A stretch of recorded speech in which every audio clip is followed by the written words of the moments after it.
Welcome back to my book club. If you're new here, my name is Hunter. I'm a therapist, and together we're reading Adult Children of Emotionally Immature Parents by Lindsay Gibson. And today we're reading Chapter 3, How It Feels to Have a Relationship with an Emotionally Immature Parent. Let's get started. Right away, I highlighted this phrase. Being raised by such a parent feels both lonely and exasperating. Our strongest bond is to our primary attachment parent, the one we turn to first if scared, hungry, tired, or ill. The intensity of this early bond helps explain why emotionally immature parents can be so endlessly disappointing.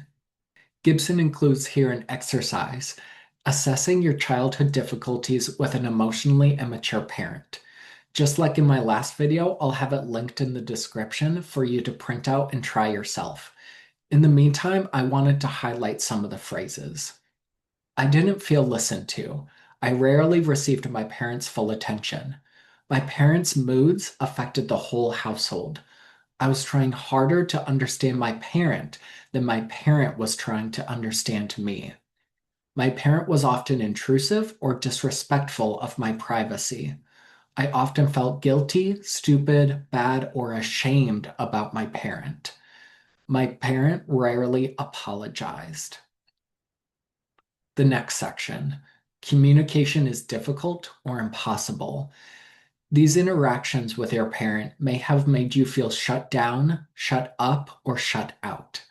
As one person said about her self-preoccupied mother, she thinks we are so close, but for me, it's not a satisfying relationship. Communication with emotionally immature people usually feels one-sided. They aren't interested in reciprocal, mutual conversations. They find ways to draw attention back to themselves. We see that here with Brenda's story.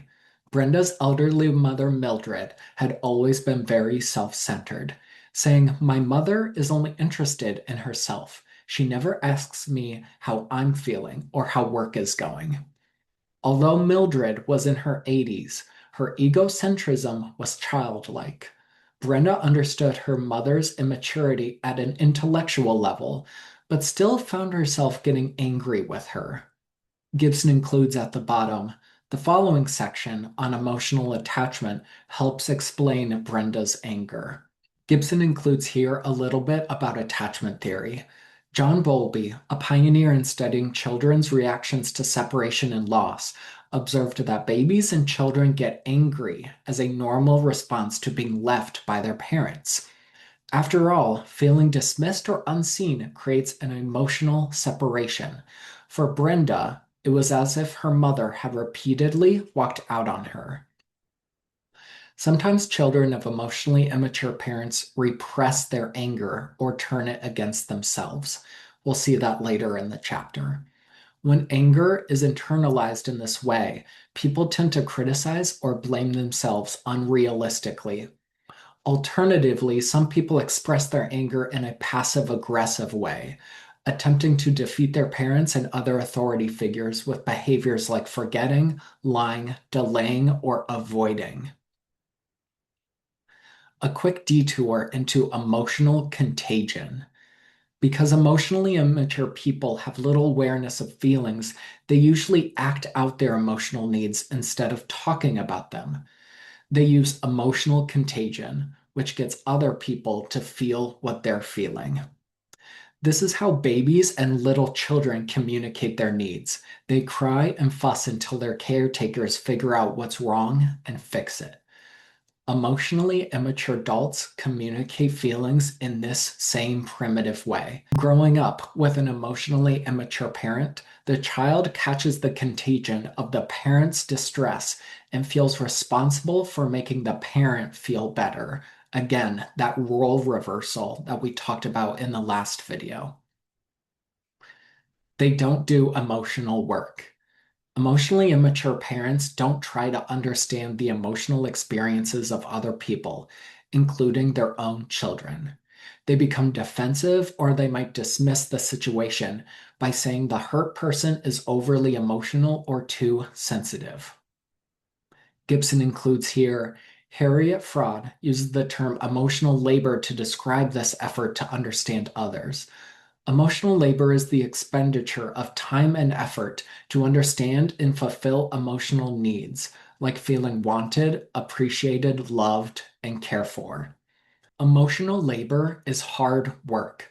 Mature people take on the emotional labor in relationships automatically because they live in a state of empathy and self-awareness. Emotionally immature people, on the other hand, often take pride in their lack of this skill. They believe that they aren't required to be tuned in to others' feelings. For those who are unskilled at empathy, like emotionally immature people, emotional work doesn't feel natural at all. I wrote here, it's a skill you learn, use, and get better at. But if you refuse to learn and get better at it, it creates this cycle. Not only that, emotionally immature people are hard to give to. This trait is called poor receptive capacity. Emotionally immature people want others to show concern about their problems, but they aren't likely to accept helpful suggestions. They reflexively reject efforts to make them feel cared about. In addition, these people seem to expect others to read their minds. They resist repairing relationships. It takes confidence and maturity to admit to being wrong, but emotionally immature people resist facing their mistakes. In healthy relationships, after a rift, many people will make a repair attempt, apologizing or asking for forgiveness. But for emotionally immature people, forgiveness should make it feel like the rift never happened. They have no awareness of the need for emotional processing or rebuilding the trust after a betrayal. They demand mirroring. Mirroring is a form of empathy and relatedness that mature parents spontaneously give to their children. Sensitive and emotionally responsive parents mirror their children's feelings by showing these same emotions on their faces, such as concern when their children are sad or enthusiasm when their children are happy. For emotionally immature parents, they expect their children to show and mirror them. However, no child is psychologically capable of mirroring an adult accurately. Emotionally immature parents often have the fantasy that their babies will make them feel good about themselves. When their children turn out to have their own needs, it can send such parents into a state of intense anxiety. That's seen here in Cynthia's story. Cynthia's mother, Stella, who is extremely volatile, expected Cynthia to mirror her every mood, like an emotional clone. Fortunately, Cynthia had a strong personality.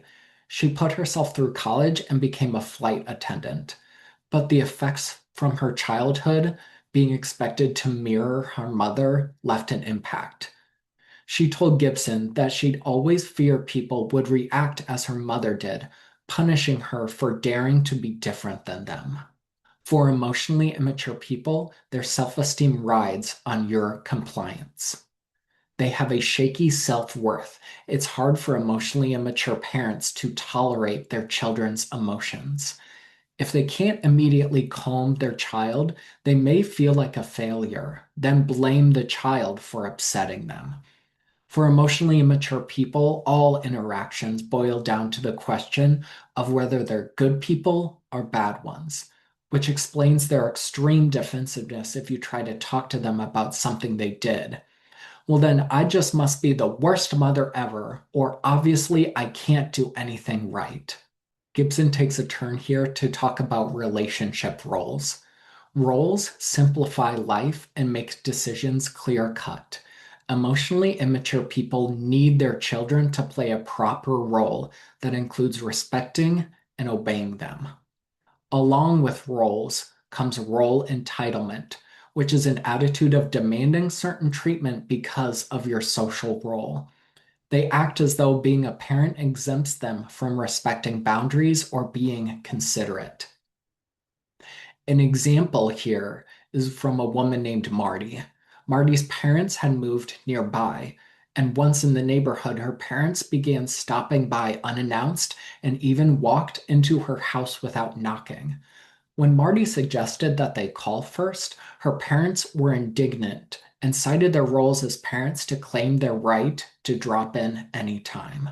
Another aspect of roles is role coercion, which occurs when people insist that someone live out a role because they want them to. As parents, they try to force their children into acting a certain way, usually by using shame and guilt. Insistence on complying with roles to this degree is a profound invalidation of a child's most personal and essential choices in life.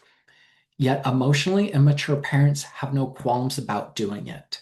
In their view, not fulfilling a supposed role means something is wrong with a person and the person needs to change.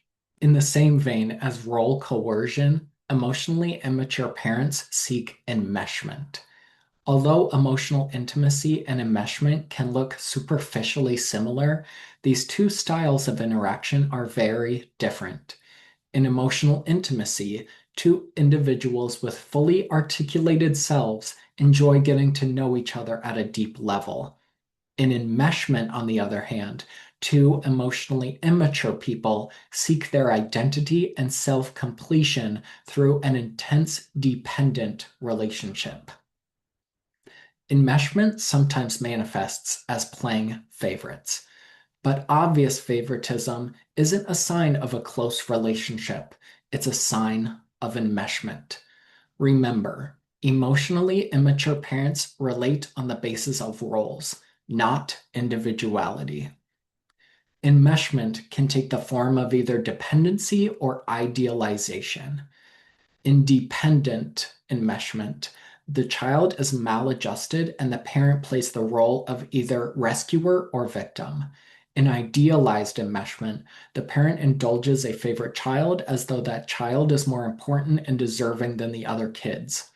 However, this traps the idealized favorite child in an ironclad role, so that child isn't experiencing any true emotional intimacy either.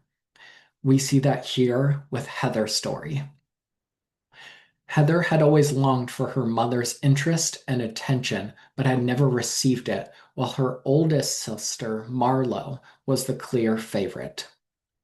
At a holiday gathering, Heather watched with dismay as her mother fluttered around Marlo with an adoring look and volunteered to sit on an uncomfortable chair so Marlo could have a nice seat.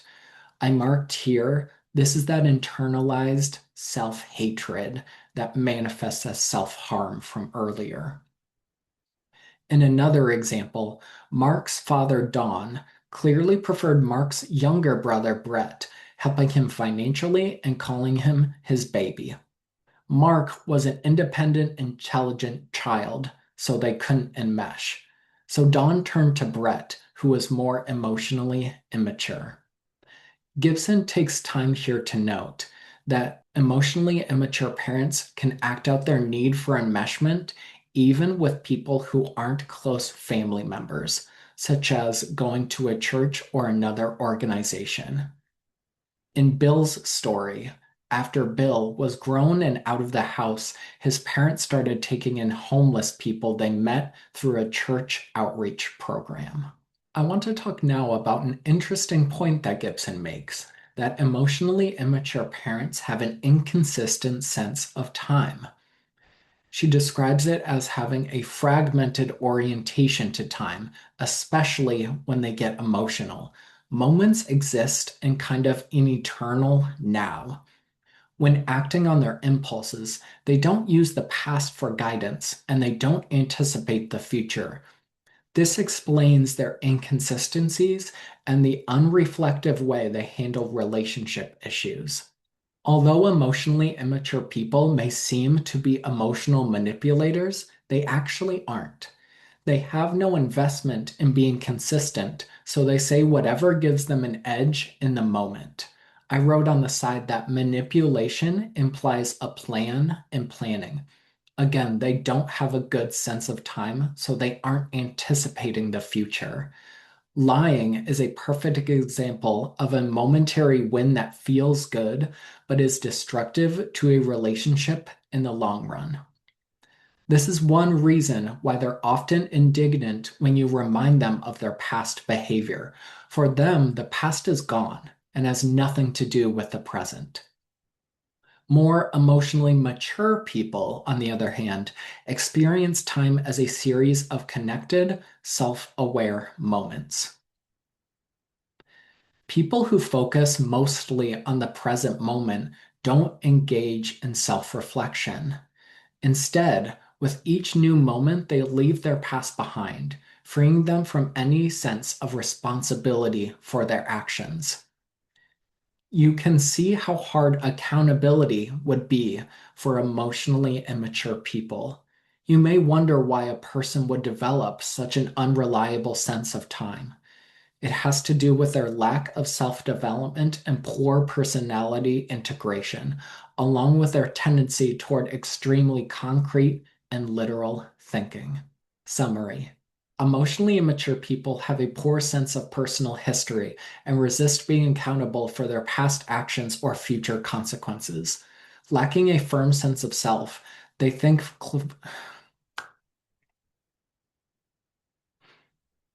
some Summary. Emotionally immature people have a poor sense of personal history and resist being accountable for their past actions or future consequences. Lacking a firm sense of self, they think family closeness means enmeshment, with people existing to mirror each other.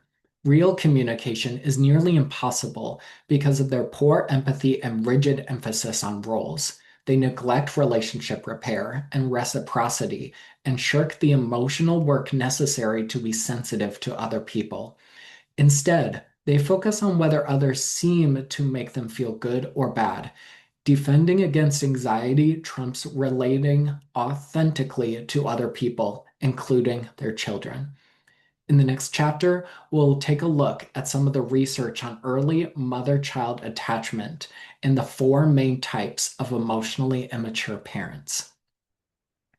The thing I got most out of this chapter was that this kind of relationship is demanding, from emotional neglect and one-sided communication to role reversal, mirroring, and enmeshment. It makes total sense why children would feel exhausted. I do have a question. I wonder if there is more nuance to growing up in this kind of environment. I feel like we're going to get into this when Gibson talks about the four main types of emotionally immature parents. Thank you so much for reading this chapter with me. If you have any thoughts or suggestions, I would love to hear them. Tune in next week when we go through chapter 4.